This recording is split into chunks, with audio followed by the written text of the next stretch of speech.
மேடையில் அமர்ந்திருக்கும் அத்தனை பெரியவர்களுக்கும் சிறியவர்களுக்கும் ஜேபியில் வந்திருக்காரு, கிருஷ்ணா வந்திருக்கான். அவங்களாம் இந்த படத்தில் வந்து ஏதோ ஒரு விதத்தில் கனெக்டட். அவங்க வந்ததும் எனக்கு ரொம்ப பெருமையாக இருக்கும். இன்னொன்று, டான்ஸ் மாஸ்டர் வரும்போது அவர்கிட்ட வரும்போது உள்ளே வரும்போதே சொல்லிட்டேன், அந்த மாதிரி பேண்ட் சட்டை போடலாம் தான் வீட்டில் திட்டுறாங்க அப்படின்ட்டு. இன்னும் அந்தளவுக்கு இருக்கு.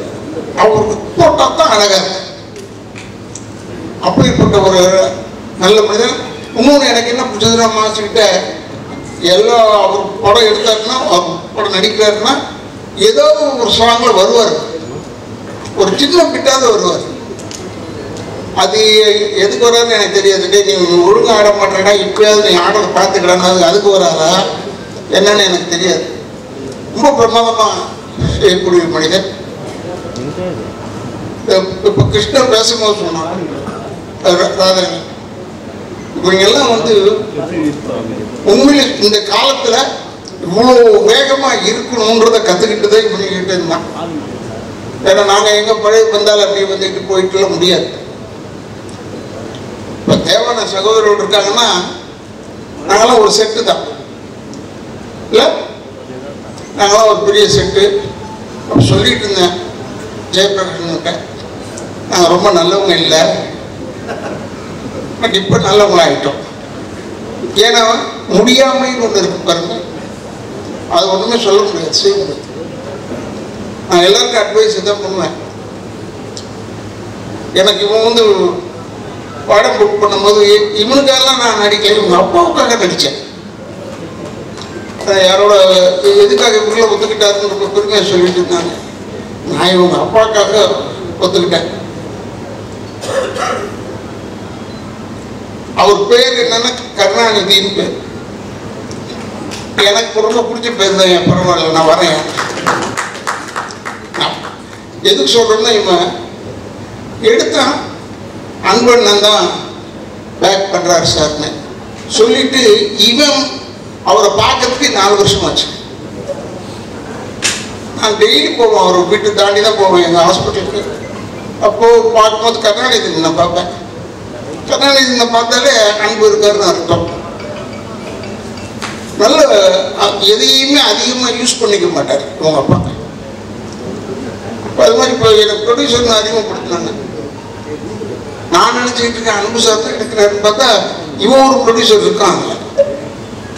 இப்போ எல்லாரும் சேர்ந்து இந்த படத்தை வந்து பெரிய வெற்றி படமாக, ஏன்னா ஹீரோவாக பண்ணுறவன் வந்து ஜெயபெண்ண பையன் ஜெயபிரகாஷ்னு எனக்கு நல்லா தெரியும். இருந்தாலும் அவன் பையன் தெரிஞ்ச உடனே எனக்கு ரொம்ப உண்மையான ஒரு புலங்காகிதம்.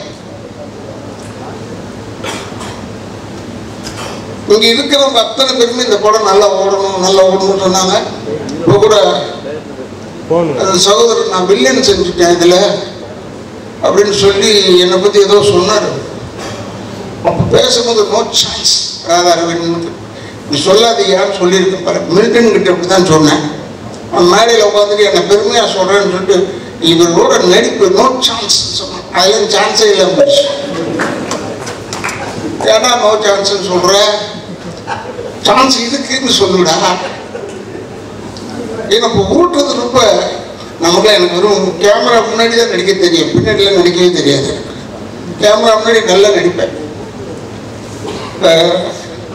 இந்த நிக்கில கேட்டு பாருங்க, அவன் சொல்லுவான் அவன் வந்து உலகமாக நடிக்காம நிக்கில் அவன் பார்த்தோம் சார் பாடுறான். அவன் பார்த்தோன்னு அவன் எல்லாருக்குமே அதான் சொல்லிக்கிட்டே வரான் உள்ள. அவங்க குடும்பம் நம்ம ரொம்ப நெருக்கமான குடும்பம். இவங்களை பற்றி இப்போ பேர் விட்டுருந்தேன்னு வச்சுக்கோங்க, பற்றியா என் பேர் விட்டார் பாருங்க. மனிதர்கள் தானே நம்ம அப்படி நினைப்பாங்க. இது நான் யாருக்குன்னு கற்றுக்கிட்டேன்னா சாணத்தில் ஒரு கலைஞர் பேர் தான் கற்றுக்கிட்டேன். இந்த மாதிரி விஷயத்த அவர் பேர் விட்டுருவார் சில டைமில். எல்லாரையும் பற்றி சொல்லுவார். இப்போ என் பேரை சொல்லுன்னு வச்சுக்கோங்க, எனக்கு கோபம் வருமா வராதா அப்படி யோசிச்சுக்கிட்டே இருப்பேன். உடனே சொல்லுவார், தம்பி ராதாரவி கூறியது போல் நான் சொன்னேன் பேர்கிட்ட நம்ம இருக்கிறோன்றது பேரை சொல்லுவார். அதில் குத்துவார். அதெல்லாம் அவர்கிட்ட இருந்து கற்றுக்கிட்டு தான். அதாவது நல்ல விஷயங்கள் மட்டும் அவருக்கு கற்றுக்கிட்டேன். இன்னொன்று என்னென்னு எனக்கு ரொம்ப பிடிச்ச குரூப் என்னென்னா, தேவானனை இப்போ தான் பார்த்தேன். அப்போ சொன்னார், அப்போ இதில் பார்க்கும்போது சொன்னார், ஒரு ஷோ முடிச்சுட்டு வந்தீங்க, எங்கேப்பா முடிச்சுட்டு வந்தீங்கன்னு கேட்டுக்கிட்டேன். எனக்கு ரொம்ப பிடிக்கும் எனக்கு தேவானனை.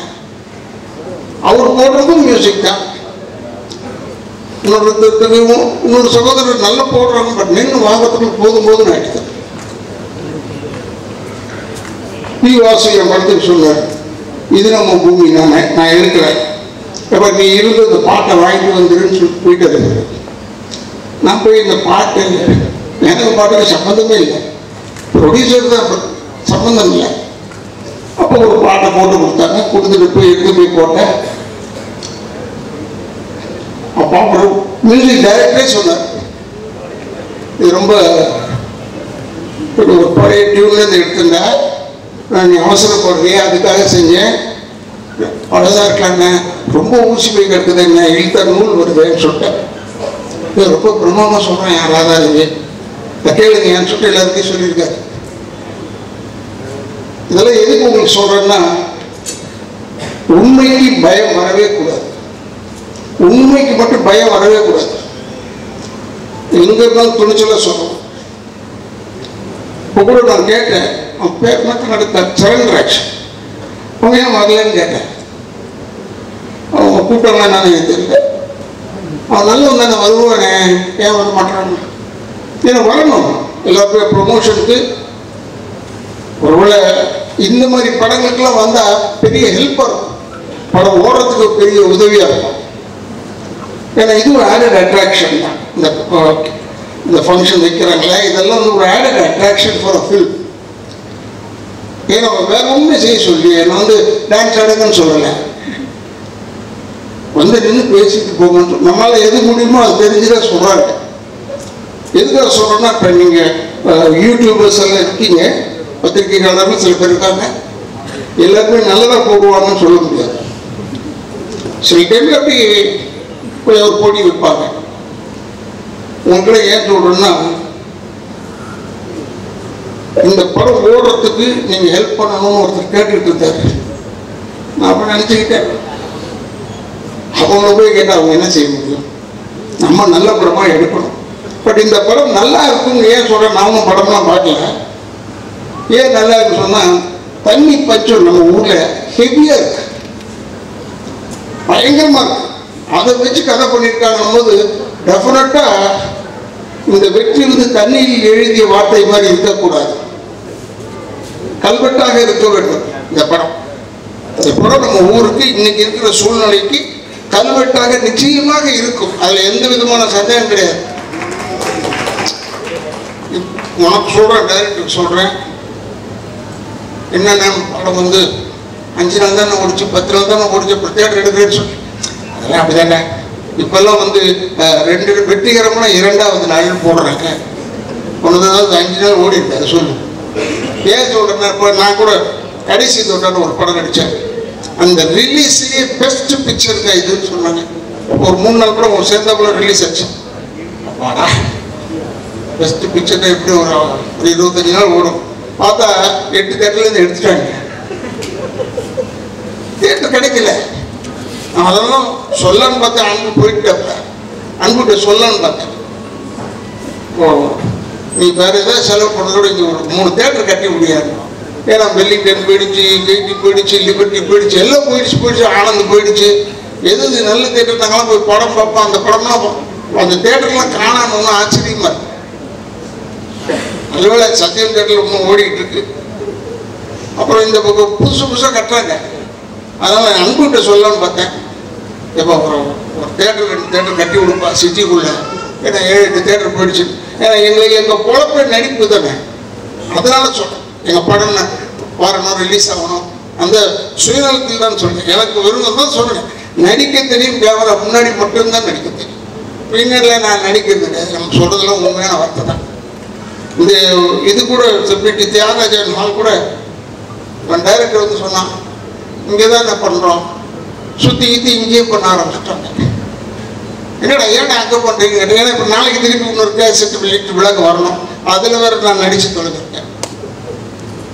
எனக்கு உண்மையிலேயே இளைஞர்களுக்கு இடம் கொடுப்போம், நம்ம சொல்லவே தேவையில்லை, ஆட்டோமேட்டிக்காக தள்ளி விட்டுருவாங்க உங்களுக்கு. நம்மளை அவ்வளோ பேர் வந்தவங்க பேர் வில்லன் செய்யறேன்னு சொல்லிட்டான். நமக்கு ஒரு சின்ன கிரேடு கொடுத்துருக்காங்க, அது அவங்களுக்கு தெரியல. முதல்ல நானே தான் நேராக போய் பொண்ணை தூக்கிக்கிட்டோ குடும்பத்தை கெடுத்துக்கிட்டோ ஏதோ இருப்பேன். இப்போ அது கிடையாது, ஆர்டர் பண்ணுறது தான். போய் அவங்களெல்லாம் போய் கெடு, போய் இந்த குடும்பத்தை கெடு, வெறும் ஆர்டர் பண்ணுறதோட விட்டாங்க. ஏன்னா இவரை வச்சு கூப்பிட்டு போய் வரணும் இல்லை வேணாண்டா உங்களுக்கு சொல்லுன்னு சொல்கிறான். அதுக்குன்னு வச்சிருக்கேன் ஆளுங்களை இப்போ கெடுக்கிறதுக்குன்னு. ஆனால் நான் உண்மையை சொல்கிறேன், கெடுக்கிறதுக்குன்னு நீ நினைக்காது. தமிழ்நாட்டு மக்கள் மாதிரி அறிவாளிங்க யாருமே கிடையாது. நானும் விஜயகாந்தும் அலைவோசைன்னு அதில் மேட்டுப்பாளையத்தில் எடுத்துகிட்டு இருந்தோம். இந்த கல்லர் ஸ்டேஷன் போய் எடுத்த காட்டுக்குள்ளே போய் கூட்டம் வரக்கூடாதுன்னு ஃபைட் எடுத்துகிட்டு இருந்தோம். அங்கே ஒரு 6 பொண்ணுங்க வந்துருச்சு படம் பார்க்க, ஷூட்டிங் பார்க்க. வந்து விஜயகாந்த் பக்கத்தில் உட்காந்துட்டு, தம்பி நீங்கள் ராதாரவியில் நம்பாதீங்க தம்பி. பக்கத்தில் உட்காந்து சிகரெட் பிடிச்சிக்கிட்டே இருந்தேன். ஏமா நான் தான் ராதாரவி, அது தெரியும் தம்பி, நீ தான் தெரிஞ்சுக்கிட்டு சொல்லுதுன்னா அப்போ நான் நினச்சேன் நம்ம கேரக்டர் சக்ஸஸ். அப்பாடா பயப்படுறாங்களே அந்த அளவுக்கு. ஏன்னா PS வீரப்பண்ணனை பற்றி சொல்லியிருக்காங்க, நம்பியார் சுவாமியை பற்றி சொல்லியிருக்காங்க, எங்கள் அப்பாவெல்லாம் பற்றிலாம் சொல்லியிருக்காங்க. பட் நம்மளை பற்றி இப்படி நேரம் சொல்லும்போது எனக்கு பெரிய சந்தோஷம். மேக்கப்ன்றது நானும் கொஞ்சம் யோசிச்சு செய்வேன். டேரக்டர் தப்பா எடுத்துக்கூடாது. அமரன் படத்தை இப்படி தான் இந்த முடியை ஷார்ட் ஆக்கி ப்ளீச் பண்ணேன், வெள்ளை ஆகணும். ப்ளீச் பண்ணி இந்த கண்ணு ரெப்பையே கிழிஞ்சு போச்சு. அப்போ அந்த ட்ரெஸ் எல்லாம் மாட்டிட்டு பல்லெல்லாம் போட்டுட்டு அப்படியே வந்தேன். காரில் ஹார்பருக்கு போகணும், 12வது நம்பர் கேட்டு தான் உள்ள. அது போகிறதுக்கு முன்னாடி போலீஸ் நிறுத்தி தூர்தர்ஷன் வழியை சுற்றி போங்கன்னு சொல்லிட்டோம். அப்போ என்ன பார்த்து சொன்னான், சேட்டே சுற்றி போ. நான் சொன்னேன் வெற்றி ஆயிட்டோம்டா. ஏன்னா அவன் என்னை பார்த்து டே சேட்டுன்னு சொல்கிறான். சாதாரணமாக பார்த்துருந்தா சொல்ல மாட்டான். இது எதுக்காக சொல்கிறேன்னா, படத்தில் நடித்து பேர் கிடைக்கும்ன்றது ஒன்று இருக்கட்டும். இப்போ படங்கள் வந்து பெருசாக நிறைய படம் வந்துக்கிட்டே இருக்கு. 200 படம் நின்னாலும் தப்பு சொல்கிறாங்க, 200 படம் வந்தாலும் நான் தப்பு சொல்கிறேன். அப்புறம் வந்துக்கிட்டே இருக்கு, ரெடியாக இருக்காங்க. சுட சுட சீட்டு சூடு அப்படியே இருக்கு, படம் மட்டும் வந்துக்கிட்டே இருக்கு. அது கொஞ்சம் அடங்கணும் இல்லை? அதுக்காக சொல்கிறீங்க, இதெல்லாம் பற்றி ஒடி பண்ணாமல் இந்த படத்தை எடுங்க கொடுங்க, வெற்றி ஆகணும். எல்லாருக்கும் எனக்கும் ஆசை தான். 100 நாள் ஓடினா எனக்கு பெருமை. நிறைய படம் ஓடணும், இவனுக்கு நிறைய படம் வரணும். இந்த டைரக்டர் இந்த டீமுக்கு நல்ல டீம் வந்து யங்ஸ்டர்ஸ் டீம். இந்த கேமராமேனை காமிச்சாங்க, இப்போதும் பார்த்தேன். நான் அவர்கிட்ட சொல்லிட்டு இருந்தேன், இருக்கிறதுலேயே ஒன்று ஒரு ஒர்ஸ்ட்டு கேமராமேன் தான். Worst cameraman. அவருக்கு பர்ஃபெக்டாகி வர வரைக்கும் விட மாட்டாங்க. சாவடிச்சிட்டா என்னெல்லாம் என்கிட்ட பேசுறதுக்கே யோசிப்பாங்க. இவன் வந்து கேமராமேனை தட்டி விட்டுருவான். கேமராமேன் வந்து சார் இங்கே நிற்கணும் சார், இப்படி திரும்பணும் சார்னா சொல்லுவார். இது என்ன அது இளவா போச்சுது? யார் அவன் கேமராமேனை கூட்டது? ஷார்ட் எடுத்து ஓகே சொல்ல வேண்டியது தானே. நமக்கு ஒரு ஏஜுக்கு மேலே போனோம்னா நின்று நடிச்சுட்டு இருக்கிறது கொஞ்சம் யோசிக்கிறோம். பட் படம் வந்துட்டு இருக்கும்போது இதில் கூட பாருங்க, மேக்கப்லாம் போடல, சும்மா சொந்த முடிவோடு அவர் வந்தாருங்க. அதை பெருமைக்காக இல்லை, விக்கு வைக்கிறதுக்கே டைம் ஆகும். நீ வேறு இதை போதும். இந்த படம் எடுத்து எவ்வளோ வருஷம் ஆச்சுன்னா 4 வருஷம் ஆச்சு. அதனால் இவங்க ஒன்றும் கவலைப்படாத. 12-13 வருஷம் கழிச்சு ரிலீஸ் ஆன படம் சூப்பர் டூப்பர் ஹிட் ஆகிடுச்சு. 12-13க்கே அப்படின்னா நீ 4 தானடா அது. இப்போ ஜனங்களுக்கு அதான் டேஸ்ட் கொடுக்கணும். இப்போ பழைய படமாக கொண்டாந்து விடணும். அப்போ நல்ல படம் எடுத்துருப்போம்னு அர்த்தம். இப்போ எடுக்க மாட்டோம்னு அர்த்தம். இப்போ எடுக்கிற படம்லாம் நிறைய வருது. என்ன அவன் பேரையும் ஹீரோயின் பேரை தெரிஞ்சுக்கிறதுக்குள்ள போதும்னு ஆயிடுது எனக்கு. மற்றவனை பற்றி சொல்லலை. ஏன்னா நான் எல்லாரோடையும் பேரை சொல்லி அன்பா பேர் இருக்கிறதே அடையாளத்துக்கு தானே. இந்த பேர் இல்லாமல் சொல்வது எனக்கு அவ்வளோ ஒத்து வராது. அதனால இந்த படம் வந்து இந்த படத்தில் கூட வீட்டில் கூட கேட்குறாங்க, என்ன படத்துக்கு போனீங்க? கேசட் சொல்லிட்டு அது படம் பேர் தெரியல. என்ன பண்ணலாம், டைரக்டர் பேர் தெரியுது, எல்லாரும் பேரும் தெரியும், படம் பேர் தெரியல. அப்புறம் இங்கே தான் வந்து பார்த்தேன், வருணன் இல்லை, வருணன்னா ஏதோ தண்ணி சம்பந்தமாகவோ இல்லை மழை சம்பந்தமாகவோ இருக்கணும்னு நினைக்கிறேன். எனக்கு அவ்வளோ தூரம் தமிழ் தெரியாது, அதுக்காக சொல்றேன். ஏன்னா எனக்கு அவ்வளோ கிளியராக இதை யோசிக்கிறதுக்கு காரில் போகும்போதே நாங்கள்லாம் டைட்டில் வச்சுருப்போம். அப்போல்லாம் வந்து காரில் அப்படி போகும்போது பாஸ் ஆகும்போது படிச்சிடுவோம் டைட்டில். இப்போ அப்படி இல்லை, போய் அடுத்த தெருவில் போய் நின்று படித்து யோசிக்க வேண்டிய இதான் தான் டைட்டிலாக இருக்கும்னு. இப்போ நிறைய வந்துருச்சு டைட்டில்லாம். திருப்பி அமரன் வந்தது, அதே மாதிரி வருத்தமில்லா வாலிபர் சங்கம் எல்லாம் வர ஆரம்பிச்சிருச்சு. அதெல்லாம் கொஞ்சம் நல்ல டைட்டில் போல. ஆனால் நீங்கள் எதுவுமே இல்லாமல் வருணன்னு பேர் வச்சு இது வாயில் நுழையில நின்று படிப்பாப்பார். வருணன் இதை படித்தா அந்த படம் ஓடும். ஏன்னா அதுக்கு தான் நீங்கள் டைட்டில் இப்படி வைக்கிறாங்களான்னு தெரியல. எனக்கு கொஞ்ச நேரம் நின்று பார்க்கறதுக்காக இருக்கட்டும். சும்மா விட்டோம்னா போயிடுவாங்க எனக்கு.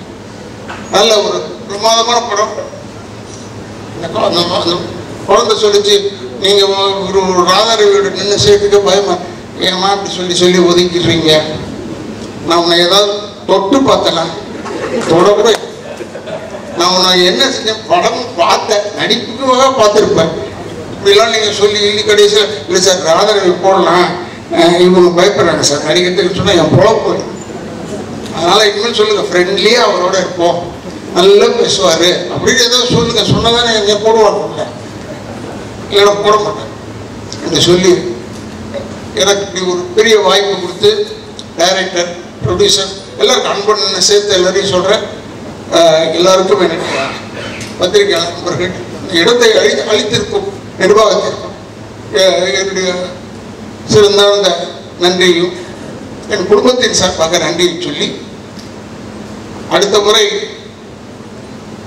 படம் எடுக்கும்போது மேக்சிமம் நீங்கள் எப்படி டப் பண்ணுறீங்க படத்தை, மற்ற லாங்குவேஜில் டப் பண்ண தானே போகிறோம்.